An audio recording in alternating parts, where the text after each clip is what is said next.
Hi student, कैसे हो बेटा। तो देखिएगा बेटा, हम लोग जीओसी के बारे में डिस्कस कर रहे थे। उसके अंदर हमने इलेक्ट्रॉनिक डिस्प्लेसमेंट के अंदर hyper conjugation, inductive effect, mesomeric और रेजोनेंस के बारे में डिस्कस कर लिया, उनके एप्लीकेशन। आज हम इस वीडियो लेक्चर में एक नए पॉइंट के बारे में डिस्कस करेंगे, जो कि है डाइपोल मोमेंट, अर्थात इंडक्टिव, हाइपर, रेजोनेंस, मेजोमेरिक सभी का ओवरऑल एप्लीकेशन है आपका डाइपोल मोमेंट। तो हम यहाँ से डाइपोल मोमेंट के बारे में डिस्कस करेंगे। तो सबसे पहले हम डिस्कस करते हैं डाइपोल मोमेंट का। तो डाइपोल मोमेंट क्या होता है? तो बेटा डाइपोल मोमेंट होता है mu, mu equal to q into d. Q किसको बोलते हैं बेटा? क्यू होता है चार्ज, और डी डी बोलते हैं बेटा डिस्टेंस को। तो डाइपोल मोमेंट जो होता है बेटा, डिस्टेंस और चार्ज के डायरेक्टली प्रोपोर्शनल है। कहने का मतलब जितना ज़्यादा चार्ज होगा उतना ज़्यादा आपका डाइपोल मोमेंट होगा, और जितना ज़्यादा डिस्टेंस होगी डाइपोल मोमेंट भी उतना ही होगा। तो डाइपोल मोमेंट आपका जो है वो क्यू इंटू डी, चार्ज और डिस्टेंस पे डिपेंड करता है। अगर हम बात करें बेटा इसकी यूनिट की, तो इसकी यूनिट होती है डे बाई। क्या होती है बेटा? इसकी यूनिट डे बाई होती है। और बेटा ये आपका एक वेक्टर क्वांटिटी है। आपका ये वेक्टर क्वांटिटी है जो कि किस पे डिपेंड करेगा? डायरेक्शन एंड मैग्नीट्यूड दोनों पे डिपेंड करेगा।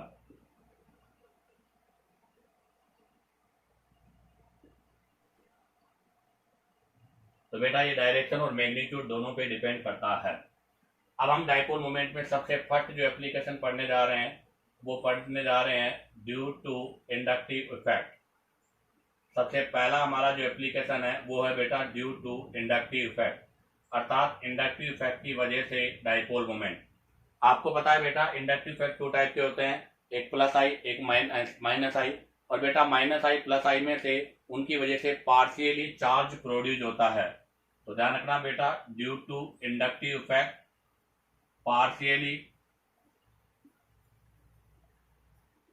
पार्शियली चार्ज प्रोड्यूस, अर्थात वहां पर आपके पार्शियली चार्ज प्रोड्यूस होता है। अब आप बताओ बेटा, अगर पार्शियली चार्ज प्रोड्यूस होगा तो इसका मतलब चार्ज डाइपोल मोमेंट के डायरेक्टली प्रोपोर्शनल हो जाएगा।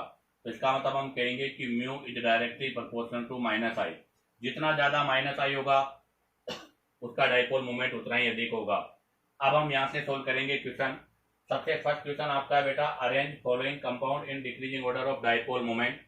आप देखिएगा CH2 CH2 CH2 CH2 सब में कॉमन है।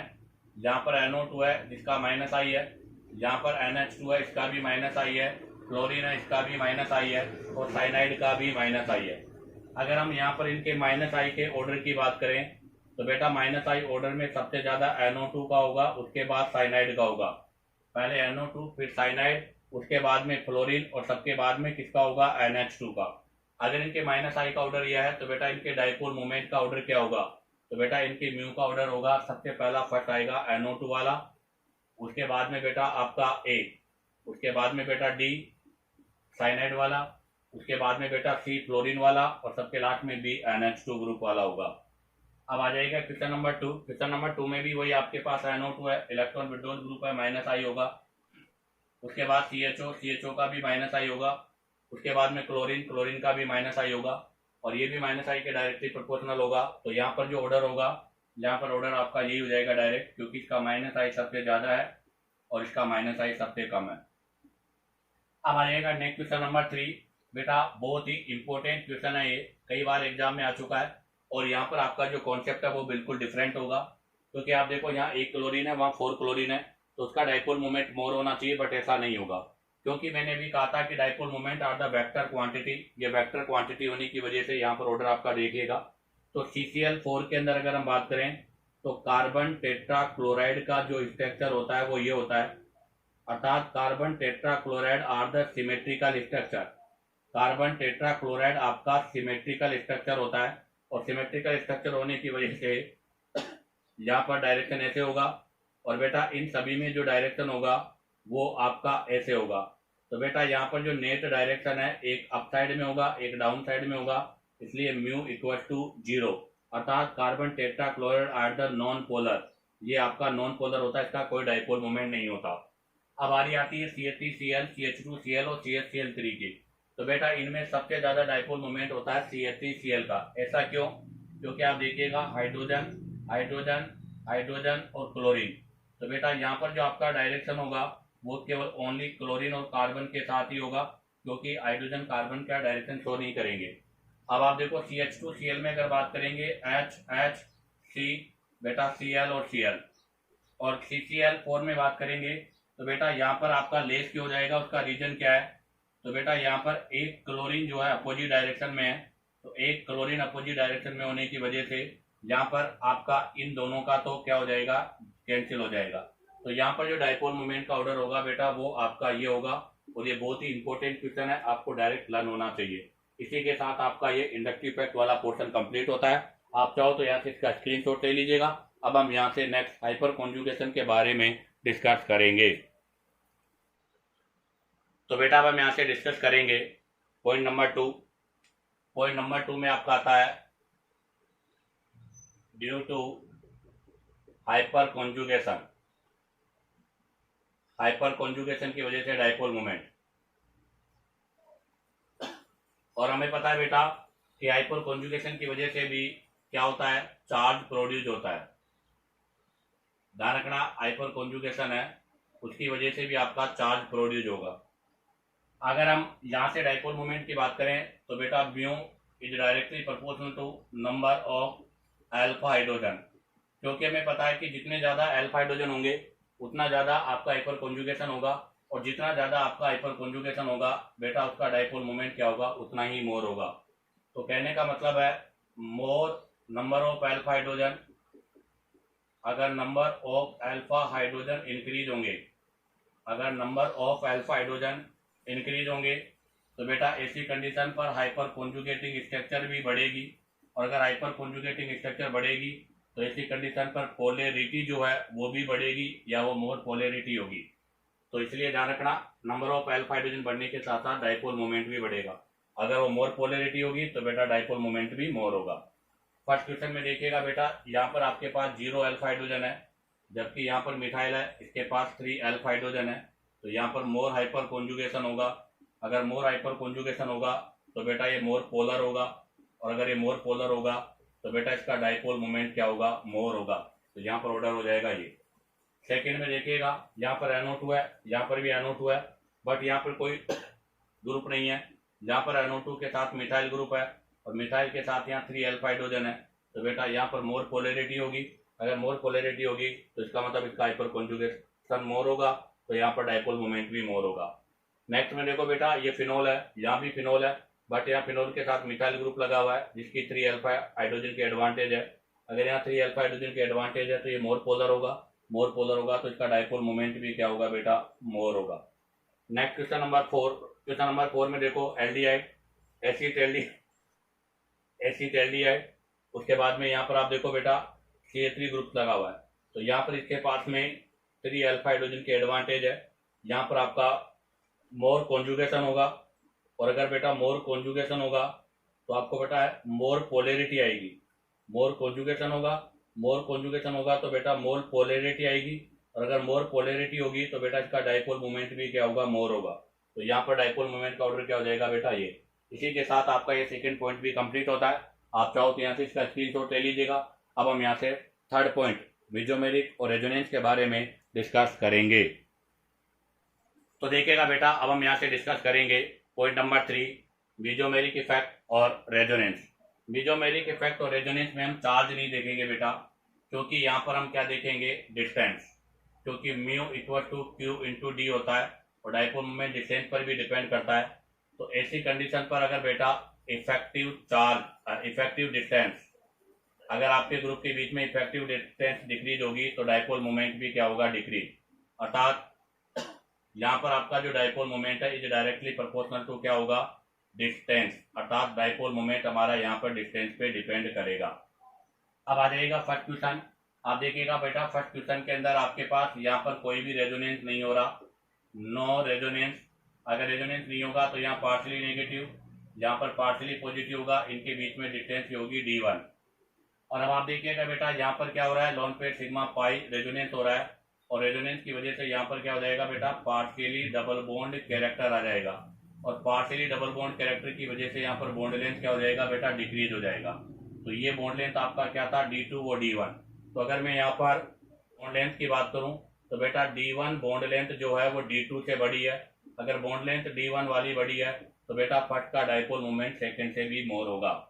क्वेश्चन नंबर टू में भी देखिएगा बेटा, लोन पेयर सिग्मा पाई, अर्थात यहाँ पर आपका रेजोनेंस हो रहा है। अगर यहाँ पर आपका रेजोनेंस होगा तो रेजोनेंस की वजह से आप वापस क्या बोलोगे, पार्शियली डबल बॉन्ड कैरेक्टर, अर्थात यहाँ पर हमारे पास पार्शियली डबल बॉन्ड कैरेक्टर आ रहे हैं और पार्शियली डबल बॉन्ड कैरेक्टर की वजह से बेटा बॉन्ड लेंथ घटेगी।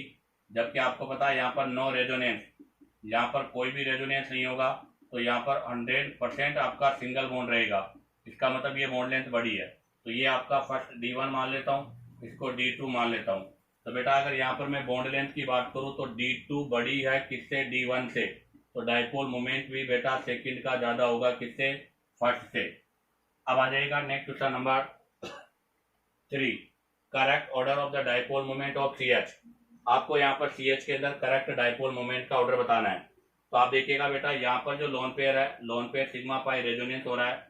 अगर यहाँ पर रेजोनेंस होगा तो आपको पता है पार्शियली डबल बॉन्ड आएगा, और अगर पार्शियली डबल बॉन्ड आएगा तो बॉन्ड लेंथ कम हो जाएगी, बॉन्ड लेंथ कम हो जाएगी तो डाइपोल मोमेंट भी कम हो जाएगा। तो बेटा यहाँ पर हमारे पास जो डाइपोल मोमेंट है μ2 ग्रेटर देन μ1 होगा। सेकंड में देखिएगा, विच CO group have more dipole moment. आप देखिएगा बेटा पाई सिग्मा पाई, अर्थात यहाँ पाई सिग्मा पाई आ रहा है, तो यहाँ पर आपका जो है पार्शियली डबल बॉन्ड कैरेक्टर आएगा। तो यहाँ पार्शियली डबल बॉन्ड कैरेक्टर आ रहा है, आपको पता है बेटा पार्शियली डबल बॉन्ड कैरेक्टर आ रहा है, इसका मतलब यहाँ पर आपका बॉन्ड लेंथ बढ़ रहा है। जबकि आपको पता है यहाँ पर 100% डबल बॉन्ड ही रहेगा, उसमें कोई चेंज नहीं होगा। तो इसका मतलब यहाँ पर बॉन्ड लेंथ बीटा की बड़ी है अल्फा से, तो बेटा डाइपोल मोमेंट भी beta is greater than alpha होगा। Next question number 5, which NH group have more dipole moment. आपको बताना है इसमें से कौन से NH ग्रुप का मोर डाइपोल मोमेंट होगा। तो देखिएगा बेटा, लोन पेयर सिग्मा पाई यहाँ रेजोनेंस हो रहा है और यहाँ भी रेजोनेंस हो रहा है, तो अल्फा और बीटा का जो लोन पेयर है वो डी लोकेलाइज हो रहा है, और डी लोकेलाइज होने की वजह से यहाँ पर पार्शियली डबल बॉन्ड कैरेक्टर आ रहा है, और पार्शियली डबल बॉन्ड कैरेक्टर की वजह से बॉन्ड लेंथ घट रही है। इसलिए बेटा यहाँ पर आपका आंसर होगा गामा, गामा का डाइपोल मोमेंट मोर होगा। आ जाएगा next question number 6। Question number 6 में आपको बताना है इनमें से किसका डाइपोल मोमेंट ज्यादा होगा। तो आप जरा देखिएगा, जैसे पाई बॉन्ड यहाँ शिफ्ट होगा, यहाँ नेगेटिव हो जाएगा बेटा और इस पर पॉजिटिव हो जाएगा। यहाँ पर डिस्टेंस है बेटा D1, यहाँ पर डिस्टेंस क्या है बेटा आपकी D1, बट यहाँ पर जैसे ही पाई बॉन्ड यहाँ शिफ्ट होगा इस पर नेगेटिव आ जाएगा और इस पर पॉजिटिव हो जाएगा और यहाँ पाई बॉन्ड हो जाएगा। अब आपको पता है ये कंपाउंड आपका क्या हो गया, एरोमेटिक, और एरोमेटिक की वजह से इसमें पूरा नेगेटिव चार्ज मोर डिस्ट्रीब्यूट होगा। तो यहाँ पर हमारे पास जो रेजोनेंस हाइब्रिड बनेगा वो रेजोनेंस हाइब्रिड ये बनेगा बेटा, ऐसा वाला। तो इसमें टोटल डिस्टेंस ये हो जाएगी, अर्थात फर्स्ट और सेकंड में से सेकंड की डिस्टेंस मोर है, फर्स्ट की डिस्टेंस लेस है। अगर इसकी डिस्टेंस मोर है तो बेटा सेकंड का डाइपोल मोमेंट फर्स्ट से ज्यादा होगा। इसी के साथ आपका मेसोमेरिक इफेक्ट और रेजोनेंस भी कंप्लीट होता है। अब आप चाहो तो यहाँ से इसका स्क्रीनशॉट ले लीजिएगा। अब हम यहाँ से नेक्स्ट आगे एल्कीन में डाइपोल मोमेंट के बारे में डिस्कस करेंगे। तो देखिएगा बेटा, अब हम यहाँ से डिस्कस करेंगे डाइपोल मोमेंट ऑफ हाइड्रोकार्बन। तो हमारा यहाँ से जो नेक्स्ट पॉइंट है वो है dipole moment of hydrocarbon, dipole moment of hydrocarbon, अर्थात हाइड्रोकार्बन का डाइपोल मोमेंट। और हाइड्रोकार्बन में आपके एल्केन, एल्कीन, एल्काइन आता है। उसमें से सबसे पहले मैं डिस्कस करूंगा किसके बारे में, एल्केन के बारे में। और अगर एल्केन के बारे में बात करें तो alkane are the non polar, alkane non polar होते हैं, अर्थात बेटा उनका डाइपोल मोमेंट 0 होता है। एल्केन में कोई पोलैरिटी नहीं है क्योंकि वहां पर आपका En जो है अर्थात डेल En में डिफरेंस 0 होता है, इसलिए एल्केन जो होते हैं वो नॉन पोलर में काउंट होते हैं। अब आ जाएगा नंबर 2 ले रहा हूँ एल्केन के बाद में बेटा एल्कीन। एल्कीन जो होती है बेटा वो आपके पोलर भी होते हैं और नॉन पोलर भी होते हैं। तो ध्यान रखना एल्कीन का, तो dipole moment of alkene depend upon geometrical isomers, geometrical isomers, अर्थात आपके पास जो एल्कीन है उनका जो डाइपोल मोमेंट होता है बेटा वो depend upon the geometrical isomers, geometrical isomers पे डिपेंड करता है। अगर वो ज्योमेट्रिकल आइसोमर्स पे डिपेंड करता है तो यहाँ से सबसे फर्स्ट कंडीशन ले रहा हूँ मैं। हमारे पास जो फर्स्ट कंडीशन है वो यह है कि when both group have same effect, when both group have same effect, अगर आपके पास जो दोनों ग्रुप है उनका सेम इफेक्ट होता है तो ऐसी कंडीशन पर डाइपोल मोमेंट का ऑर्डर क्या होगा। तो बेटा ऐसी कंडीशन पे डाइपोल मोमेंट जो होता है generally cis is greater than trans, अर्थात आपके जो सिस है उसका डाइपोल मोमेंट जो होता है बेटा वो ट्रांस से ज्यादा होता है। कैसे, चलो इसको मैं एक्सप्लेन कर देता हूँ। तो एक एग्जांपल ले रहा हूँ मैं, CH3 H, C double bond CH3 और H, ये लिया है मैंने 6 2 ब्यूटीन। हमारे पास जो एग्जांपल लिया है वो लिया है 6 2 ब्यूटीन, और अब इसका मैं बना देता हूँ ट्रांस 2 ब्यूटीन। तो ये बना दिया मैंने इसका ट्रांस 2 ब्यूटीन। आप देखिएगा इनमें डाइपोल मोमेंट की अगर मैं बात करूं तो किसका डाइपोल मोमेंट मोर होगा। तो आप देखिएगा बेटा यहाँ पर डबल बॉन्ड है तो ये कार्बन आपका sp2 है, ये कार्बन आपका sp3 है, इसका En 2.5 है, जबकि sp2 वाले का En 2.75 है। और डाइपोल मोमेंट एक वेक्टर क्वांटिटी है तो यहाँ पर जो डायरेक्शन होगा वो डायरेक्शन आपका ऐसे होगा, यहाँ पर भी आपका जो डायरेक्शन होगा वो ऐसे होगा। तो बेटा इसका जो नेट रिजल्टेंट है वो वन डायरेक्शन में होगा। जबकि अगर ट्रांस में मैं बात करूं तो बेटा ये sp2 है तो यहाँ पर डायरेक्शन ऐसे होगा और यहाँ पर डायरेक्शन ऐसे होगा, अर्थात यहाँ पर आपका μ1 और μ2 दोनों अपोजिट डायरेक्शन में है। μ1 इक्वल टू माइनस μ2 दोनों अपोजिट में है, इसलिए बेटा म्यू नेट की अगर बात करूँ तो 0 होगा, अर्थात ये आपका नॉन पोलर होगा। तो इसका मतलब ये हो गया कि वेन बोथ ग्रुप सेम, तब हमेशा सिस का डाइपोल मोमेंट जो होता है वो ट्रांस से मोर होता है, क्योंकि सिस के अंदर नेट रिजल्टेंट वन डायरेक्शनल होता है, जबकि ट्रांस के अंदर जो नेट रिजल्टेंट होता है वो दोनों के अपोजिट डायरेक्शन में होता है। ऐसा ही एक और एग्जांपल ले रहा हूं मैं, इससे रिलेटेड एक और एग्जांपल ले लेता हूं, जैसे ClH डबल बॉन्ड Cl और H, ये ले लिया मैंने, अर्थात हमने यहाँ पे ले लिया 1,2 डाइक्लोरोएथीन, ये सिस फॉर्म है। अब मैं ले रहा हूँ इसका ट्रांसफॉर्म, तो बेटा ये इसका ट्रांसफॉर्म बना दिया मैंने। अब बताओ यहाँ पर किसका डाइपोल मोमेंट ज्यादा होगा। तो बेटा फर्स्ट वाला हमारा सिस फॉर्म है और सेकंड वाला कौन सा फॉर्म है बेटा, ट्रांसफॉर्म है। तो आप देखो यहाँ सिस फॉर्म है क्लोरीन, और इसमें से क्लोरीन का डाइपोल En ज्यादा है तो एरो ऐसे होगा, इसमें एरो ऐसे होगा। तो बताओ नेट रिजल्टेंट एरो कैसे होगा, ऐसे हो जाएगा बेटा दोनों का रिजल्टेंट। जबकि आप देखो यहाँ पर एरो कैसे लगेगा यहाँ, और यहाँ एरो कैसे लगेगा यहाँ, ये μ1 है ये μ2 है, बेटा यहाँ पर μ1 और μ2 दोनों एक दूसरे के अपोजिट है, इसलिए यहाँ पर आपका म्यू नेट जो है वो क्या हो जाएगा 0, अर्थात ये आपका नॉन पोलर हो जाएगा। अब आप चाहो तो यहाँ से इसका स्क्रीनशॉट ले लीजिएगा। अब हम यहाँ से सेकेंड कंडीशन के बारे में डिस्कस करेंगे। अब देखिएगा, अब हम यहाँ से डिस्कस करेंगे कंडीशन नंबर 2, जब आपके दोनों ग्रुप डिफरेंट नेचर वाले हो। B point, when different nature group present, अगर आपके पास जो ग्रुप है वो डिफरेंट नेचर वाले हो तो ऐसी कंडीशन पर डाइपोल मोमेंट का ऑर्डर क्या होगा। तो बेटा ऐसी कंडीशन पे डाइपोल मोमेंट जो होता है वो ट्रांस इज ग्रेटर देन सिस होगा, अर्थात ऐसी कंडीशन पे ट्रांस का डाइपोल मोमेंट सिस से ज्यादा होता है। चलो इसको भी एक एग्जांपल से एक्सप्लेन कर रहा हूं मैं। जैसे मैंने ले लिया CH3 C double bond H, यहाँ पर भी H, और इधर ले लिया क्लोरीन, ये आपका सिस फॉर्म है। अब बना रहा हूं मैं इसका ट्रांसफॉर्म, तो इधर ले लिया CH3 C double bond O Cl, यहाँ पर मैंने ले लिया H, यहाँ पर क्लोरीन और यहाँ पर H, ये ट्रांसफॉर्म है। बताइएगा इनमें से किसका डाइपोल मोमेंट ज्यादा होगा। तो आप जरा देखिएगा बेटा, यहाँ पर अगर हम डायरेक्शन की बात करें तो यहाँ पर डायरेक्शन ऐसे आएगा, क्योंकि ये कार्बन आपका sp3 है और ये कार्बन आपका sp2 है, कार्बन क्लोरीन में डायरेक्शन ऐसे आएगा। तो इसका मतलब यहाँ पर रेजिस्टेंस दोनों का, तो यहाँ पर जैसे सपोज ये μ1 है और ये μ2 है, तो बेटा यहाँ पर हमारे पास म्यू नेट जो आएगा वो इन दोनों का सम आएगा। अब आप जरा देखो यहाँ पर डायरेक्शन कैसे होगा बेटा, ऐसे, और यहाँ पर डायरेक्शन कैसे होगा बेटा, ऐसे, अर्थात यहाँ पर दोनों एक ही डायरेक्शन में होने की वजह से यहाँ म्यू नेट जो आएगा वो दोनों का सम होगा। बट यहाँ पर जो रिजल्टेंट है वो एक ही डायरेक्शन में ज्यादा है बेटा, इसका मतलब यहाँ पर ट्रांस का डाइपोल मोमेंट मोर होगा। तो इसका रीजन क्या है, क्योंकि यहाँ पर जो आएगा sum of all bond dipole in one direction, अर्थात यहाँ पर जितने भी आपके हैं उन सबका सम एक ही डायरेक्शन में होता है, इसलिए ट्रांस का डायपोल मोमेंट 6 से 0 होता है। हाँ, एक चीज ध्यान रखना, कभी भी यहाँ पर 6 का डायपोल मोमेंट 0 नहीं होगा। ट्रांस का 6 से ज्यादा होता है बट 6 का 0 नहीं होता। अब आ जाएगा नेक्स्ट नंबर। नेक्स्ट हम लेंगे यहाँ से बेटा आपके पास सी नंबर, एल्केन हो गया, एल्किन हो गया। अब बारी आती है बेटा यहाँ से सी एल्काइन की। अब बारी किसकी आती है बेटा? एल्काइन की। एल्काइन में भी ध्यान रखना, अगर आपका एल्काइन सिमेट्रिकल है, अगर आपका एल्काइन क्या है? सिमेट्रिकल एल्काइन है, तो ध्यान रखना बेटा सिमेट्रिकल एल्काइन का डायपोल मोमेंट 0 होगा। जबकि अगर एल्काइन आपका सिमेट्रिकल नहीं अनसिमेट्रिकल है, अगर हमारे पास सिमेट्रिकल एल्काइन है तो उसका डायपोल मोमेंट 0 होगा, और अगर हमारे पास एल्काइन अनसिमेट्रिकल है तो बेटा उसका डायपोल मोमेंट कभी भी 0 नहीं होगा।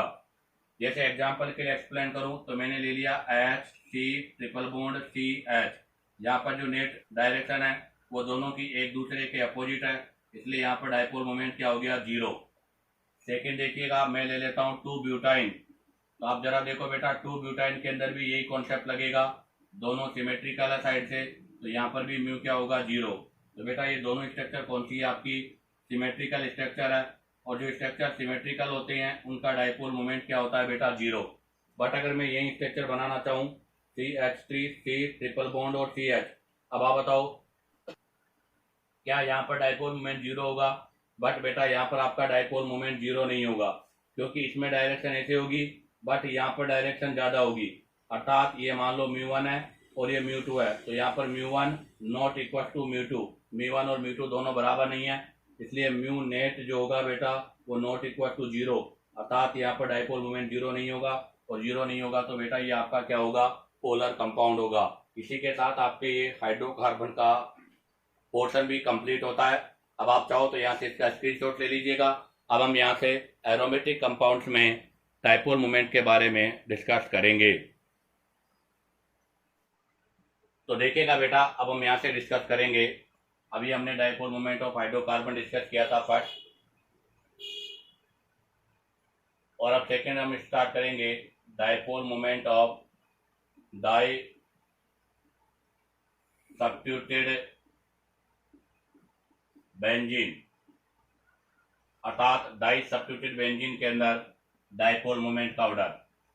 ध्यान दे बेटा, डाई सब्स्टिट्यूटेड बेंजीन में डायपोल मोमेंट के लिए यहाँ पर होता है म्यू इक्वल टू μ1 का स्क्वायर प्लस μ2 का square plus minus 2 μ1 μ2 cos theta under root. ये फॉर्मूला हम अप्लाई करेंगे बेटा। अब इसके अंदर भी हम बेटा सबसे फर्स्ट कंडीशन ले रहे हैं, ए नंबर वाली कंडीशन, जिसके अंदर आपके पास क्या है? व्हेन बोथ ग्रुप सेम, जब आपके दोनों ग्रुप सेम हो। ध्यान रखना बेटा, व्हेन बोथ ग्रुप सेम। जैसे डाई सब्स्टिट्यूटेड बेंजीन की बात आ रही है, तो मैंने ये डाई सब्स्टिट्यूटेड बेंजीन बना दिया, जिसके ऊपर एक ग्रुप आपका X है, एक ग्रुप आपका Y है। तो व्हेन बोथ ग्रुप सेम कहने का मतलब X और Y दोनों ग्रुप आपके सेम है। तो ऐसी कंडीशन पर हम क्या करेंगे बेटा? अगर आपके दोनों ग्रुप सेम है तो यहाँ पर हमारे पास जो फॉर्मूला लगेगा वो लगेगा प्लस वाला फॉर्मूला, अर्थात μ1 का स्क्वायर प्लस μ2 का स्क्वायर, बीच में लगेगा प्लस का साइन, और उसमें हो जाएगा 2 μ1 μ2 कोस थीटा। ये वाला फॉर्मूला हम अप्लाई करेंगे बेटा। अब आप देखिएगा इसके अंदर भी हम कंडीशन ले रहे हैं, तो सबसे फर्स्ट कंडीशन ले रहा हूं इसके अंदर में। फर्स्ट कंडीशन है when both group EWG in nature, अर्थात आपके जो दोनों ग्रुप हैं उनका जो नेचर है बेटा वो इलेक्ट्रॉन विड्रॉल नेचर है, अर्थात वो EWG नेचर वाले हैं। तो बताओ यहाँ पर आपके पास डायपोल मोमेंट का ऑर्डर क्या होगा? तो इसके लिए फर्स्ट एग्जांपल लिया मैंने, ये ऑर्थो है पहला आपका, अर्थात 1,2 डाई सब्स्टिट्यूटेड बेंजीन है। सेकंड लिया बेटा मैंने, ये आपके पास 1,3 मेटा का मतलब हो गया 1,3 डाई सब्स्टिट्यूटेड बेंजीन। और नेक्स्ट लिया बेटा मैंने ये पेरा 1,4 डाई सब्स्टिट्यूटेड बेंजीन है। और एक चीज और ध्यान दे बेटा, यहाँ पर प्लस है तो इसका मतलब कोस थीटा, कोस की वैल्यू 0 और एक बार कोस की वैल्यू 90, कोस 0 की वैल्यू 1 है, कोस 90 की वैल्यू 0 है। इसका मतलब ये हो गया कि अगर थीटा की वैल्यू बढ़ेगी तो डायपोल मोमेंट कम होता चला जाएगा। अब आप देखिएगा फर्स्ट जो ऑर्थो है इसके अंदर यहाँ पर दोनों के बीच में डायरेक्शन की मैं बात करूँ तो एक्स ग्रुप यह है और वाई ग्रुप यह है। तो बताओ बेटा दोनों के बीच में कितने डिग्री का एंगल है? 60 डिग्री का। सेकेंड आ जाइएगा मेटा। अगर मेटा में मैं बात करूँ बेटा तो आप जरा देखो यहाँ पर इस तरह से बने हुए हैं तो इनके बीच में एंगल है बेटा 120 का। और पेरा में आ जाइएगा बेटा, एक्स आपका ऐसे बना हुआ है जबकि वाई आपका ऐसे बना हुआ है। तो बेटा इनके बीच में जो एंगल है वो है कितने का? 180 का। और अभी हमने कहा था कि थीटा की वैल्यू बढ़ने के साथ साथ डाइपोल मोमेंट का वैल्यू कम होता है। और पेरा में तो देखो बेटा यहाँ पर तो आपका डाइपोल मोमेंट 0 हो जाएगा क्योंकि एक अपोजिट है, अर्थात यहाँ पर जो डायरेक्शन होगी इलेक्ट्रॉन विड्रॉल है तो ये इलेक्ट्रॉन लेगा तो यहाँ डायरेक्शन ऐसी होगी, यहाँ डायरेक्शन ऐसी होगी। इसमें भी इलेक्ट्रॉन विड्रॉल है, ये लेगा तो इससे डायरेक्शन होगी। और इसके अंदर आप देखो बेटा दोनों की डायरेक्शन एक दूसरे के जस्ट अपोजिट है, अपोजिट है तो इसका डाइपोल मोमेंट तो क्या हो जाएगा? बिल्कुल 0 हो जाएगा। तो इसका मतलब ये तो क्या हो गया आपका? 0 हो गया। 0 हो गया तो इसका मतलब इसका डाइपोल मोमेंट 0 है तो ये नॉन पोलर हो गया। तो बताओ यहाँ पर डाइपोल मोमेंट का ऑर्डर क्या आ रहा है बेटा? तो अगर मैं यहाँ पर डाइपोल मोमेंट के ऑर्डर की बात करूँ तो बेटा यहाँ पर आपके जो डाइपोल मोमेंट का ऑर्डर होगा वो ऑर्थो, मेटा और पेरा होगा। और बेटा पेरा का डाइपोल मोमेंट 0 होगा अर्थात वो नॉन पोलर होगा। इससे इससे रिलेटेड एक एग्जांपल ले लेता हूँ। तो ये ले लिया मैंने 1,2 डाई क्लोरोबेंजीन। सेकेंड ले लिया बेटा मैंने 1,3 डाई क्लोरोबेंजीन। और बेटा मैंने थर्ड ले लिया 1,4 डाई क्लोरोबेंजीन। अब आप देखो पहला वाला ऑर्थो है, सेकंड वाला आपका मेटा है, थर्ड वाला पेरा है। तो इनके डाइपोल मोमेंट का ऑर्डर ऑर्थो, मेटा और पेरा होगा। और पेरा का डाइपोल मोमेंट 0। अब आप चाहो तो यहाँ से इसका स्क्रीनशॉट ले लीजिएगा। अब हम यहाँ से सेकंड कंडीशन के बारे में डिस्कस करेंगे। तो देखिएगा अब हम यहाँ से डिस्कस करेंगे पॉइंट नंबर 2। पॉइंट नंबर 2 का मतलब हो गया when both group have EDG in nature।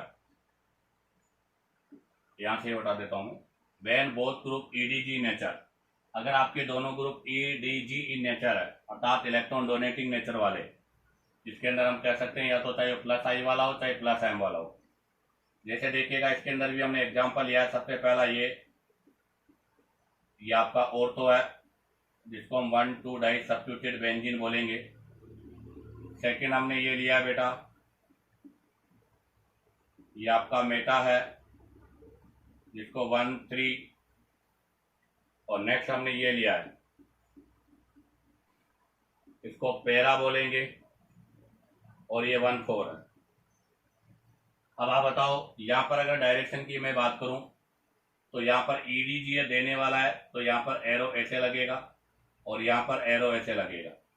तो यहाँ पर अगर दोनों में एरो की मैं बात करूं तो बेटा ये वाला एरो आपका ऐसे हो जाएगा और ये वाला एरो ऐसे हो जाएगा। तो इनके बीच में लगभग 90 डिग्री के आसपास एंगल हो जाएगा।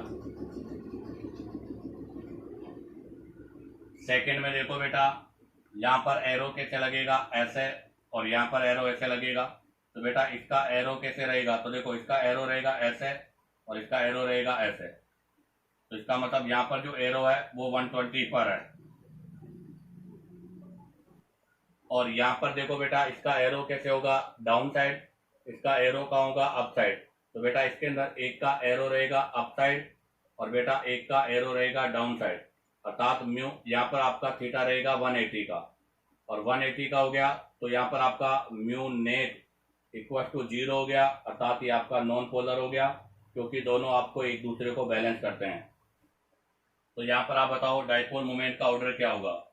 तो अगर ऑर्डर ऑफ डाइपोल मोमेंट की मैं बात करूं तो बेटा डाइपोल मोमेंट का ऑर्डर ऑर्थो, मेटा और वापस वही पेरा होगा। और पेरा का डाइपोल मोमेंट 0 होगा अर्थात वो नॉन पोलर होगा। इसके अंदर भी मैं एक एग्जांपल ले लेता हूं। एग्जाम्पल मैंने लिया है CH3 और CH3 xylene.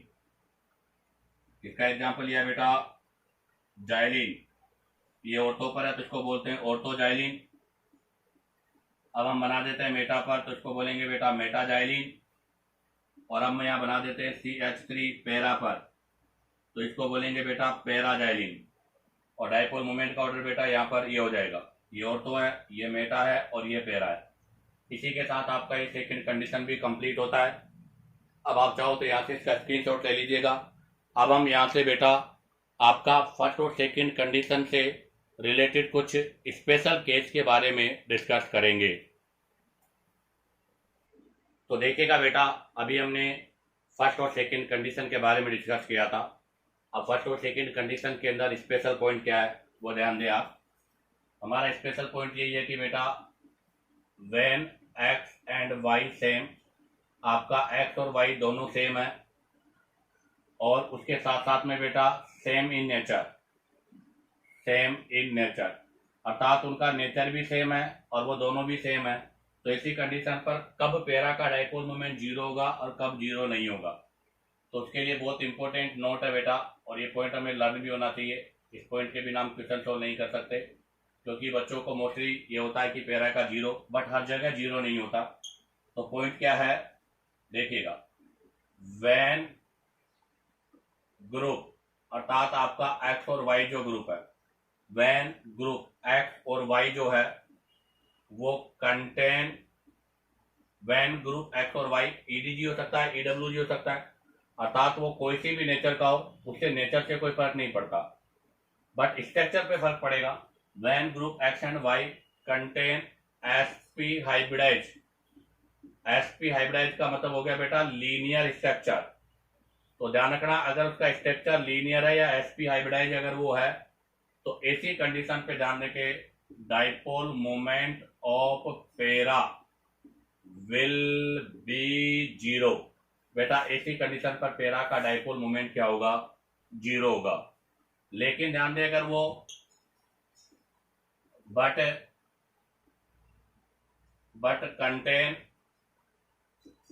Non linear structure, but अगर उसका स्ट्रक्चर नॉन लीनियर है अर्थात वो बिल्कुल लीनियर स्ट्रक्चर में नहीं है, तो ऐसी कंडीशन पे ध्यान दे बेटा dipole moment of para will not zero.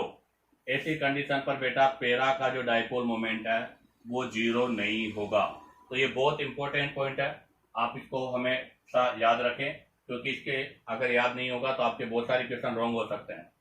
अब आप देखो, इसको मैं एक्सप्लेन करने के लिए एग्जांपल ले रहा हूं। तो फर्स्ट एग्जांपल लिया मैंने साइनाइड 1,2 साइनो अर्थात ऑर्थो।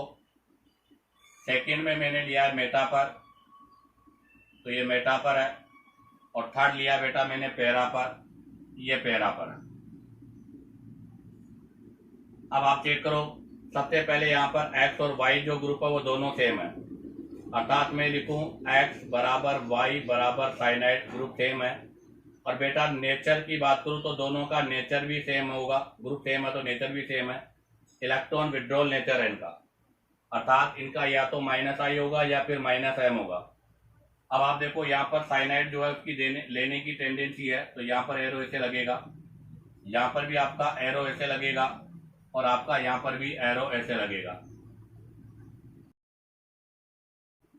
ये नेचर है इसका। अब आप देखो बेटा यहाँ पर जो एंगल बनेगा वो ऐसे होगा, यहाँ पर हमारे पास जो एंगल बनेगा वो ऐसे होगा, और यहाँ पर जो एंगल बनेगा बेटा वो ऐसा होगा। अब हमें यहाँ चेक करना है कि पैरा का डाइपोल मोमेंट जीरो होगा या नहीं होगा, केवल ये चेक करना है मुझे। तो आप देखो बेटा साइनाइड का स्ट्रक्चर होता है C ट्रिपल बॉन्ड N, जिसमें कार्बन sp हाइब्रिडाइज है और इसका स्ट्रक्चर होता है बेटा लीनियर। अब देखो अगर इसका लीनियर स्ट्रक्चर होगा तो मैं इसका स्ट्रक्चर ड्रॉ करता हूं आपके सामने, C ऐसे इसका स्ट्रक्चर होगा बेटा। अब आप देखो अगर इसका स्ट्रक्चर ऐसे होगा तो मुझे बताओ इसके अंदर जो डायरेक्शन आएगी, तो यहाँ से तो आप देखिएगा इसको अट्रैक्ट कर रहा है ऐसे, इसको अट्रैक्ट ऐसे कर रहा है और लीनियर स्ट्रक्चर है, तो बेटा इसका डाइपोल मोमेंट जीरो हो जाएगा। तो ऐसी कंडीशन पर तो पैरा का डाइपोल मोमेंट जीरो आ रहा है क्योंकि लीनियर स्ट्रक्चर है, sp हाइब्रिडाइज है। बट अब इसमें एक और एग्जांपल ले रहा हूं, नंबर 2। अब की बार मैंने नाइट्रो ग्रुप जोड़ दिया। फर्स्ट बनाया मैंने ऑर्थो, सेकंड बना दिया मैंने मेटा, सेकंड क्या बना दिया बेटा मैंने, मेटा, और थर्ड बना देता हूं पैरा, थर्ड हो गया पैरा। अब बताओ अब क्या कंडीशन है, तो अब क्या पैरा का डाइपोल मोमेंट जीरो होगा।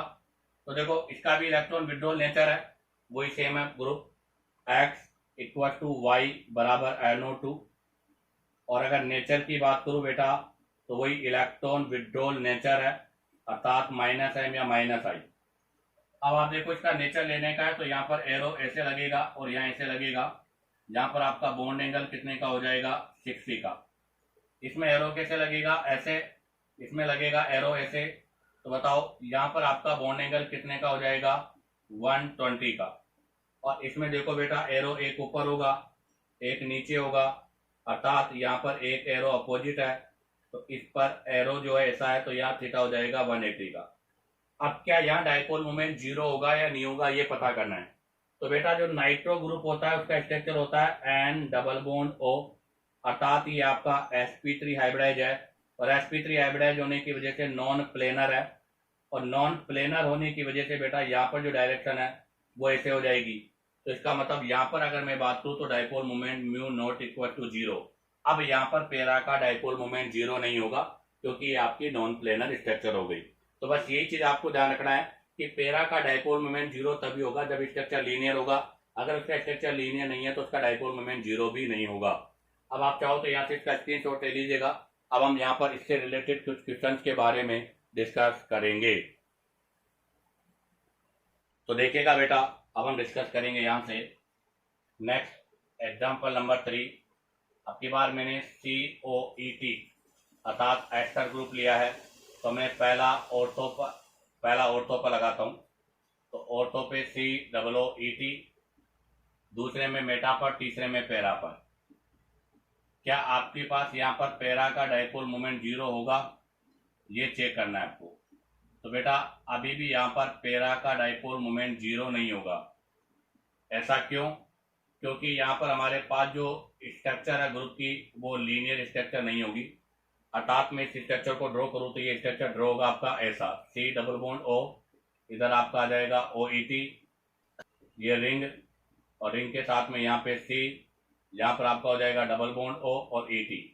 तो कहने का मतलब ये आपका sp3 है, अर्थात लीनियर नहीं है, नॉन लीनियर स्ट्रक्चर है, और नॉन लीनियर होने की वजह से देखो यहाँ तक तो जीरो है, बट यहाँ पर इस स्ट्रक्चर के अंदर जो है वेरिएशन है, और वेरिएशन होने की वजह से यहाँ पर डाइपोल मोमेंट का जो डायरेक्शन है वो ऐसे जाएगा, तो नेट डायरेक्शन एक साइड में होगा, तो यहाँ पर mu not equal to zero होगा। तो ध्यान रखना यहाँ पर भी पैरा का डाइपोल मोमेंट जीरो नहीं होगा। और अगर मैं बात करूँ कुछ और सेलेक्टेड एग्जाम्पल जहाँ पैरा का जीरो नहीं होगा, एक आपका आता है बेटा, देखो एक तो होता है आपका केटेचोल रिसोर्सिनोल हाइड्रोक्विनोन, तो ये बना रहा हूँ मैं स्ट्रक्चर ऑफ हाइड्रोक्विनोन। तो बेटा इसका भी डाइपोल मोमेंट जीरो नहीं होगा, ये भी मैं बता दूं, पैरा है बट यहाँ पर डाइपोल मोमेंट जीरो नहीं होगा। ऐसा क्यों, क्योंकि आप देखिएगा यहाँ पर भी आपका ऑक्सीजन sp3 हाइब्रिडाइज है, sp3 हाइब्रिडाइज है तो लीनियर नहीं है, और लीनियर नहीं है तो इसका डाइपोल मोमेंट भी जीरो नहीं होगा। ऐसा ही एक और एग्जाम्पल ले लूँ सल्फर के साथ, यही सेम एग्जाम्पल है, बट अब की बार मैंने ऑक्सीजन की जगह सल्फर यूज किया है। तो बेटा इसका भी डाइपोल मोमेंट क्या नहीं होगा, जीरो, क्योंकि यहाँ पर भी इसका हाइब्रिडाइजेशन sp3 है, तो इसका मतलब इसका भी dipole moment not equal to zero होगा। अब हम यहाँ से रिलेटेड दो क्वेश्चन के बारे में डिस्कस करेंगे। सबसे पहला क्वेश्चन है मेरा, क्या देखिएगा, क्वेश्चन है कि विच वन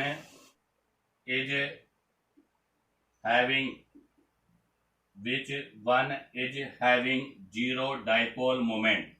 आपको बताना है कि इनमें से किसका डाइपोल मोमेंट जीरो होता है। फर्स्ट एक ऑप्शन आपका हाइड्रोक्विनोन वाला पोर्शन, सेकंड में मैंने SH लगा दिया ऑर्थो और पैरा पर, थर्ड में मैंने NO2 ग्रुप लगा दिया ऑर्थो और पैरा पर, और फोर्थ वाले में मैंने साइनाइड लगा दिया ऑर्थो एंड पैरा पर। आप बताइएगा किसका डाइपोल मोमेंट जीरो होगा।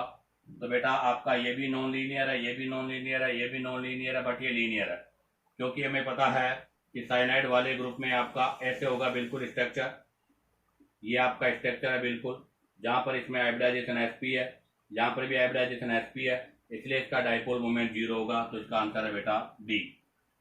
अब इसी से रिलेटेड एक और क्वेश्चन है, जस्ट इसका अपोजिट क्वेश्चन बना देता हूँ अब मेरा क्वेश्चन है कि which one is having dipole moment. आपको बताना है कि अब की बार किसका डाइपोल मोमेंट है, जिसके अंदर सबसे फर्स्ट एग्जांपल मैंने ऑर्थो पैरा पे साइनाइड ग्रुप लगा दिया, दोनों पर साइनाइड है। इसके सेकंड वाले में मैंने एसिटिलीन ग्रुप जोड़ा है, ऑर्थो और पैरा पर आपका वही एसिटिलीन ग्रुप जोड़ा है।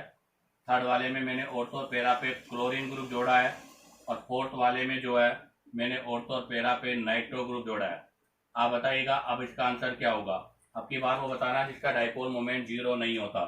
तो इसका मतलब फर्स्ट वाला भी आपका sp लीनियर है, सेकेंड वाला भी आपका sp लीनियर है, ये भी लीनियर है, तो इसका आंसर भी डी होगा, क्योंकि NO2 जो नाइट्रो ग्रुप है वो आपका लीनियर नहीं है। अर्थात यहाँ पर हमारे पास जो नाइट्रो ग्रुप बना रखा है वो लीनियर स्ट्रक्चर में नहीं है। अगर वो लीनियर स्ट्रक्चर में नहीं होगा तो बेटा उसका डाइपोल मोमेंट होगा, अर्थात यहाँ पर ऑप्शन डी का कुछ डाइपोल मोमेंट जरूर होगा। इसी के साथ आपके क्वेश्चन कंप्लीट होते हैं। अब आप चाहो तो यहाँ से इसका स्क्रीनशॉट ले लीजिएगा। अब हम यहाँ से नेक्स्ट कंडीशन के बारे में डिस्कस करेंगे। तो देखिएगा बेटा, अब हम यहाँ से नेक्स्ट बी कंडीशन के बारे में डिस्कस करेंगे। हमारा बी कंडीशन है when X and Y different. अभी इससे पहले वाले में बेटा आपके दोनों जो सब्स्टिट्यूएंट थे वो सेम थे। अब की बार आपके एक्स और वाई दोनों डिफरेंट है, एंड डिफरेंट इन नेचर, दोनों ही डिफरेंट है बेटा, डिफरेंट इन नेचर। बेटा उनका नेचर भी डिफरेंट है और वो दोनों ग्रुप भी आपके डिफरेंट है। तो ध्यान दें, डिफरेंट ही ग्रुप है और उनका नेचर भी डिफरेंट है। तो इसी कंडीशन पर आपको पता है बेटा म्यू इक्वल टू μ1 का स्क्वायर प्लस μ2 का स्क्वायर माइनस का μ1 μ2 कोस थीटा वाला फॉर्मूला लगेगा आपकी बार। और अगर ये वाला फॉर्मूला लगेगा तो आपको पता है थीटा, जैसे जैसे थीटा की वैल्यू बढ़ेगी वैसे वैसे आपकी बार डाइपोल मोमेंट भी बढ़ेगा बेटा। तो अब आप देखिएगा, अगर हम यहाँ से एग्जांपल्स के बारे में डिस्कस करें तो हमारे पास जो एग्जांपल लिया है उसमें मैंने एक्स ग्रुप जो लिया है वो EDG नेचर का है, और वाई जो ग्रुप लिया है वो आपका इलेक्ट्रॉन विड्रॉल नेचर का है। आपका फर्स्ट वाला मैं ऑर्थो बना देता हूँ। तो हमने ये फर्स्ट वाला लिया है जिसमें आपका ऑर्थो या 1 2 सब्स्टिट्यूटेड है। सेकेंड हम बनाते हैं बेटा मेटा वाला। तो बेटा ये सेकेंड वाला लिया है जो कि आपका मेटा है, जो कि 1 और 3 वाला है। और थर्ड में ले रहा हूँ बेटा पैरा। तो ये मैंने पैरा वाली कंडीशन बना दी है, फोर्थ वाला पैरा है, और पैरा में ये 1 और 4 वाली कंडीशन है। अब आप देखो यहाँ पर EDG एक्स की नेचर है बेटा इलेक्ट्रॉन डोनेट करने की, तो ये इलेक्ट्रॉन डोनेट करेगा, और बेटा वाई की नेचर है इलेक्ट्रॉन लेने की, ये इलेक्ट्रॉन लेगा। तो यहाँ पर आपके पास जो एरो बनेगा वो एरो ऐसे बन जाएगा। तो इसकी तो देखो ये तो कौन सा हो गया वाई वाला, और ये कौन सा हो गया एक्स वाला। इसकी नेचर लेने की है और इसकी नेचर आपकी देने की थी। तो यहाँ पर तो एंगल आपका कितना हो गया 90। अब आप देखो यहाँ पर आपका एक्स ग्रुप लिया है मैंने, एक्स ग्रुप की नेचर है बेटा किसकी देने की, ये देगा, और वाई ग्रुप की नेचर है क्या बेटा लेने की, ये लेगा। तो यहाँ पर ये वाई हो गया। नेक्स्ट में देखो बेटा यहाँ पर एक्स और वाई है, एक्स की नेचर देने की है और वाई की नेचर क्या है लेने की है। ये दोनों आपके एक ही डायरेक्शन में हो गए बेटा, ये भी इसी डायरेक्शन में और ये भी इसी डायरेक्शन में। तो यहाँ पर थीटा की वैल्यू 0 हो गई, और अगर थीटा की वैल्यू 0 हो गई तो बेटा इसका डाइपोल मोमेंट यहाँ पर 0 नहीं, अब की बार सबसे ज़्यादा होगा। तो बताओ यहाँ पर अगर मैं डाइपोल मोमेंट के ऑर्डर की बात करूँ तो डाइपोल मोमेंट का ऑर्डर क्या होगा। तो बेटा आपकी बार ऑर्डर चेंज हो जाएगा, सबसे ज़्यादा पैरा का होगा, उसके बाद में मेटा का होगा, और सबसे लास्ट में किसका आएगा बेटा ऑर्थो का।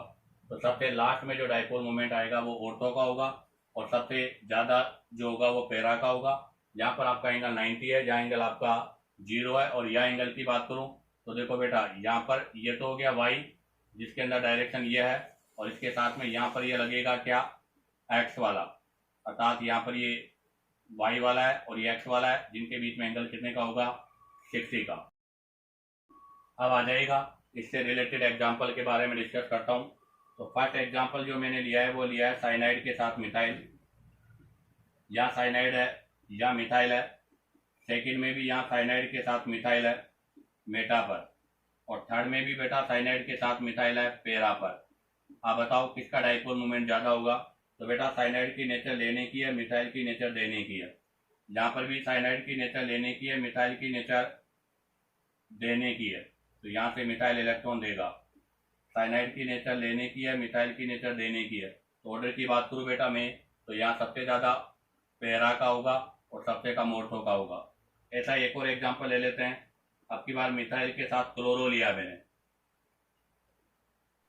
तो इसके अंदर भी आपके पास यही ऑर्डर रहेगा बेटा, इसके अंदर भी हमारे पास यही ऑर्डर रहेगा। ध्यान रखना यहाँ डाइपोल मोमेंट किसी का भी जीरो नहीं है, यहाँ पर ऑर्थो का डाइपोल मोमेंट भी जीरो नहीं होगा, बट ऑर्डर होगा आपका ऑर्थो, मेटा एंड पेरा। तो ध्यान दें, अगर दोनों ग्रुप सेम हो तो ऐसी कंडीशन पर ऑर्थो का डाइपोल मोमेंट जीरो ज़्यादा होता है और पेरा का डाइपोल मोमेंट जीरो हो भी सकता है और नहीं भी, वो डिपेंड ऑन स्ट्रक्चर। लेकिन जब दोनों ग्रुप डिफरेंट होते हैं, डिफरेंट नेचर वाले के होते हैं, तब किसी का भी डाइपोल मोमेंट जीरो नहीं होता, बट पेरा का डाइपोल मोमेंट ज़्यादा और ऑर्थो का डाइपोल मोमेंट क्या होता है, कम होता है। अब आप चाहो तो यहाँ से इसका स्क्रीनशॉट ले लीजिएगा। अब हम यहाँ से इससे रिलेटेड कुछ क्वेश्चंस के बारे में डिस्कस करेंगे। तो देखिएगा बेटा, अब हम यहाँ से डाइपोल मोमेंट से रिलेटेड कुछ क्वेश्चंस के बारे में डिस्कस करते हैं। फर्स्ट क्वेश्चन है कि विच कंपाउंड है जीरो डाइपोल मोमेंट। आपको बताना है कि इनमें से किस कंपाउंड का डाइपोल मोमेंट जीरो है। तो जो सिमेट्रिकल होगा उसका डाइपोल मोमेंट जीरो है बेटा। तो आप देखिएगा फर्स्ट के अंदर यहाँ पर इधर वाले में डायरेक्शन ज़्यादा है तो ऐसे होगा, तो यहाँ पर dipole moment not equal to zero, zero नहीं है। सेकंड वाला देखो बिल्कुल सिमेट्रिकल है बेटा, और सिमेट्रिकल है तो इसका डाइपोल मोमेंट जीरो होगा, यही इसका आंसर है। थर्ड वाले में देखो अनसिमेट्रिकल है, डायरेक्शन ऐसे होगा, ये भी आपका अनसिमेट्रिकल है, डायरेक्शन ऐसे होगा। तो फर्स्ट क्वेश्चन का आंसर बी है, क्योंकि ये 2 ब्यूटाइन सिमेट्रिकल है और जो सिमेट्रिकल होते हैं उनका डाइपोल मोमेंट जीरो होता है। सेकेंड में भी हमें ये चेक करना है कि कौन सा सिमेट्रिकल है। तो आप देखिएगा बेटा फर्स्ट के अंदर यहाँ पर इथाइल है, यहाँ पर मिथाइल है, तो यहाँ पर डायरेक्शन ऐसे होगा और इस वाले के अंदर जो डायरेक्शन है वो ऐसे होगा, बट ये दोनों सेम नेचर वाले नहीं है। अर्थात इसको मैं μ1 मान लेता हूँ, इसको μ2 मान लेता हूँ। तो μ2 जो है बेटा वो μ1 से बड़ा है, इसलिए जीरो नहीं होगा। बट आप जरा देखो बेटा, इसके अंदर डायरेक्शन ऐसे होगा, इसमें डायरेक्शन ऐसे होगा और बिल्कुल सेम है, तो यहाँ पर डाइपोल मोमेंट जीरो होगा, तो इसका बी आंसर हो गया। सी में आप देखो बेटा, यहाँ पर आपका क्लोरो है, यहाँ पर मिथाइल है, दो डिफरेंट नेचर वाले हैं, तो इसका एरो ऐसे लगेगा, इसका एरो ऐसे लगेगा, तो यहाँ भी जीरो नहीं होगा। बट कार्बन टेट्राक्लोराइड का भी जीरो है, क्योंकि बेटा carbon tetrachloride are the symmetrical in nature, तो इसका मतलब इसका भी जीरो होगा। तो आपके सेकंड क्वेश्चन का आंसर बी और डी होगा। अब आ जाएगा next question number 2। Question number 2 में बताना है which of the following compound have a dipole moment. आपके बारे में आपको बताना है कि इनके अंदर डाइपोल मोमेंट होता है। तो इससे पहले एक बात बता दूं मैं बेटा, जनरली आपके जो एरोमेटिक कंपाउंड होते हैं, जो प्लेनर एरोमेटिक कंपाउंड है, उनका डाइपोल मोमेंट जीरो होता है, अर्थात वो नॉन पोलर होते हैं। बट एक आपका एरोमेटिक कंपाउंड है एजुलिन। तो आप देखिएगा फर्स्ट जो स्ट्रक्चर है वो हमारे पास एजुलिन का स्ट्रक्चर है बेटा, एजुलिन। और एजुलिन आर द एरोमेटिक, ये आपका एरोमेटिक है, डाइपोल सेंटर है, इधर पॉजिटिव होता है, इस पर नेगेटिव होता है, तो इसमें डायरेक्शन ऐसे होता है।